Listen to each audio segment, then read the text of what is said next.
Seu contador manda mensagem agora: Lucas, a inscrição estadual do cliente caiu para suspensa no cadastro do ICMS. A nota não autoriza. No comercial, o áudio do cliente entra cortando: sem nota eu não recebo. E você sente na pele a matemática cruel: sem nota, sem faturamento, sem caixa, a empresa para. Se isso acontecer com você, eu vou te mostrar o que fazer nas próximas horas, sem atalhos que virem multa e sem aceitar bloqueio ilegal como chantagem. Eu abro o portal da Secretaria da Fazenda e, na tela, aparece algo que parece pequeno, quase burocrático: pendência cadastral. Só que, no mundo real, isso é como se alguém tivesse girado a chave da porta do seu negócio por fora. Você tenta autorizar uma nota fiscal eletrônica, o sistema nega, e a operação inteira começa a desmoronar em efeito dominó. E a pergunta que martela é sempre a mesma: a Secretaria da Fazenda pode me travar desse jeito? Enquanto o relógio corre, eu preciso entender o capítulo exato desse pesadelo. Porque a inscrição estadual suspensa não é uma causa, é um sintoma. E as causas mais comuns, na prática, aparecem assim, uma depois da outra, como se o sistema tivesse sido desenhado para pegar a empresa desprevenida. Primeiro cenário: omissão de obrigação acessória. Você não deixou de pagar, mas deixou de entregar escrituração fiscal digital do ICMS e do Imposto sobre Produtos Industrializados, guia de informação e apuração ou declarações estaduais equivalentes. O sistema lê como risco e muda o status cadastral. E a empresa descobre isso do pior jeito, na hora de faturar. Segundo cenário: divergência cadastral. Mudou o endereço, alterou a atividade econômica, mexeu no contrato social, trocou sócio, e alguém não atualizou tudo do jeito que a Secretaria da Fazenda exige. A inconsistência é pequena no cadastro, mas gigante no caixa. Terceiro cenário: cruzamentos fiscais. O sistema aponta compra e venda incompatível, fornecedor com problema, operação suspeita. A empresa cai em malha e, de repente, a nota vira refém de uma análise que ninguém sabe quanto tempo vai demorar. E o desespero aqui é real, porque você tem operação, tem mercadoria, tem contrato, e o cliente só quer uma coisa: receber com documento fiscal idôneo. Quarto cenário: e aqui a história muda de tom: débito declarado e não pago. A pendência é dívida, e a Secretaria da Fazenda condiciona a reativação a pagamento ou parcelamento. E é nesse ponto que surge o risco de uma medida virar coerção indevida. A sensação do empresário é: eu não estou sendo cobrado, eu estou sendo estrangulado.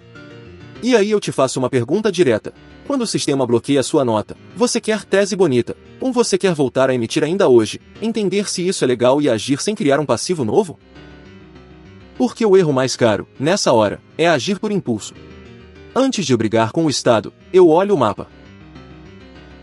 No Brasil, o cadastro de contribuintes do ICMS e as hipóteses de suspensão, cassação ou baixa normalmente estão no regulamento do ICMS do seu estado e em normas cadastrais específicas, como portarias, decretos e instruções da Secretaria da Fazenda local. O detalhe muda de unidade federativa para unidade federativa, mas os pilares jurídicos são os mesmos. Eu pego a Constituição e marco 3 linhas que ninguém deveria atravessar. Primeiro, o devido processo legal, no artigo 5º, inciso 54, e o contraditório e a ampla defesa, no artigo 5º, inciso 55. A administração pode fiscalizar, pode autuar, pode sancionar, mas não pode apagar o procedimento e te deixar sem defesa. Segundo, a livre iniciativa, no artigo 170. O Estado não pode inviabilizar a atividade econômica de forma desproporcional. Uma coisa é fiscalizar, outra é impedir a empresa de existir na prática. Aí eu desço um nível e entro no Código Tributário Nacional, porque ele organiza o jogo. Ele separa obrigação principal de obrigação acessória. Conforme o artigo 113, parágrafo 2º, do Código Tributário Nacional, a obrigação acessória existe, e o descumprimento pode gerar penalidade. Então, se o problema é declaração não entregue, o Estado tem meios de cobrar, multar e exigir regularização. Só que, quando o assunto é crédito tributário, o caminho é outro. O artigo 142 do Código Tributário Nacional fala do lançamento, que é o procedimento para constituir o crédito. E, quando existe discussão ou situações específicas, o artigo 151 do Código Tributário Nacional traz hipóteses de suspensão da exigibilidade. Em outras palavras, cobrança tem rito próprio. Cadastro não deveria virar atalho para a cobrança. E é aqui que entram as chamadas sanções políticas, que o Supremo Tribunal Federal historicamente rejeita quando o Estado tenta restringir a atividade econômica para forçar pagamento. A súmula 70 do Supremo Tribunal Federal considera inadmissível a interdição de estabelecimento como meio coercitivo para a cobrança. A súmula 323 veda a apreensão de mercadorias para forçar pagamento. E a súmula 547 reforça a vedação a medidas que impeçam o exercício de atividade por conta de débito. Traduzindo, se o bloqueio da sua nota vir um pague ou morra, acende um alerta jurídico sério. Só que alerta não resolve o seu boleto de hoje. Então eu volto para a cena, é amanhã, o cliente quer nota até o meio-dia, e eu preciso de um plano em camadas. Agora, hoje, e depois, para não cair de novo. Primeira camada, diagnóstico rápido, de preferência em 30 minutos. Eu entro no portal estadual e procuro 3 informações que mudam tudo. 1. Qual é o status exato, suspensa, inapta, baixada, cassada. 2. Qual foi o motivo formal do ato, omissão de escrituração, divergência cadastral, processo fiscal, débito. 3. Existe processo ou notificação com prazo de defesa, ou foi uma mudança automática do sistema? Porque automático costuma significar resolvível mais rápido, se você atacar o ponto certo. Agora vem a segunda camada, o caminho rápido quando a causa é formal, de regularização. Se a causa é omissão de escrituração fiscal digital ou declaração estadual, a prioridade é transmitir ou retificar imediatamente, recolher as multas de obrigação acessória quando forem cabíveis e juntar os comprovantes. Depois, protocolar o pedido de reativação com prova documental. O que costuma destravar é uma mensagem simples, sustentada por documento. A causa foi resolvida e aqui está a evidência. Se a causa é cadastro, endereço, contrato social, atividade, eu organizo o pacote completo, alteração contratual, comprovante de endereço, procuração, documentos dos sócios e os formulários exigidos no cadastro estadual. Protocolado do jeito certo, muitos estados colocam isso em fila administrativa e reativam sem judicializar. E se o problema é o sistema ter puxado a empresa por conta de fornecedor inidôneo ou cruzamento estranho? Aí eu mudo a postura, eu separo o lastro probatório da operação.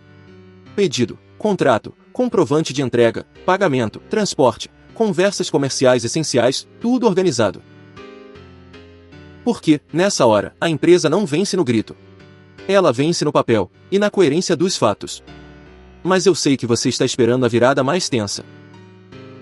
Você abre o motivo e vê, pendência por débito. E, pior, a Secretaria da Fazenda diz, ainda que de forma indireta, regulariza pagando, senão não reativa. É aqui que o empresário sente que perdeu o direito de trabalhar. Quando isso acontece, eu separo 2 frentes. A administrativa, primeiro, impugnação, defesa no processo, pedido de reconsideração, e um argumento central de proporcionalidade. A empresa não está pedindo perdão de dívida, está pedindo para não ser paralisada enquanto o crédito segue o rito correto. E quando a urgência é real, mercadoria perecível, contrato prestes a romper, faturamento zerando, existe instrumento jurídico adequado. O mandado de segurança, regido pela Lei nº 12.016, de 2009, protege direito líquido e certo contra ato ilegal ou abusivo de autoridade.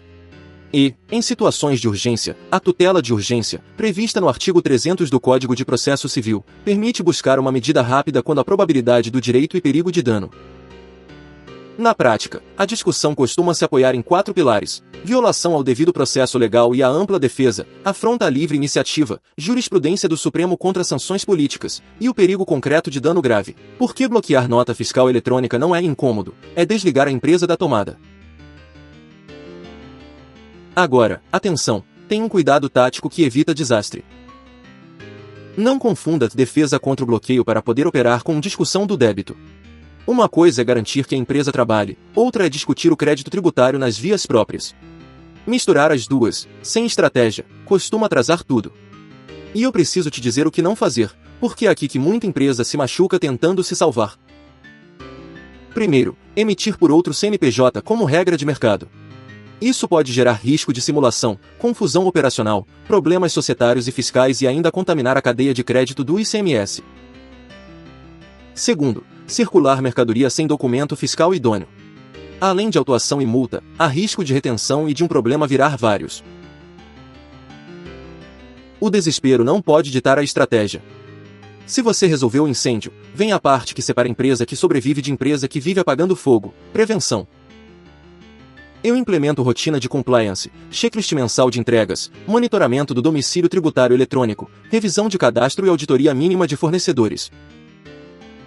E monto um plano de evidências, contratos, comprovantes de entrega, pagamentos e logística organizados para que, se a empresa cair em malha, ela responda rápido e com consistência. Enquanto essa história acontece, lá no fim da tarde, chega o momento que todo empresário reconhece como alívio físico, a primeira nota do dia autoriza. Não é uma sensação de vitória contra o fisco. É só o retorno ao básico, poder trabalhar. Resumo estratégico, em uma frase: se a causa é formal, regularize e protocole com prova. Se a causa é débito e o Estado condiciona sua operação a pagar para reativar, trate como alerta de sanção política e use os meios próprios, administrativos e, se necessário, judiciais, para não paralisar a atividade. Aviso legal essencial. Este vídeo é informativo e não substitui uma análise jurídica individualizada, porque cada estado tem regras cadastrais e fluxos próprios, e o caminho correto depende do motivo formal do bloqueio e do histórico fiscal da empresa. Agora eu quero te ouvir. Qual foi o motivo que apareceu para você? Omissão de declaração, divergência cadastral, malha por fornecedor ou débito? Comenta só uma palavra com o motivo e, se quiser, descreva de forma geral o seu cenário para eu mapear ideias de próximos vídeos.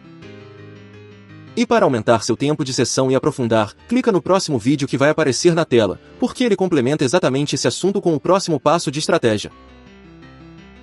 Se inscreva no canal para receber conteúdos objetivos sobre como tomar decisão jurídica com segurança no ambiente empresarial.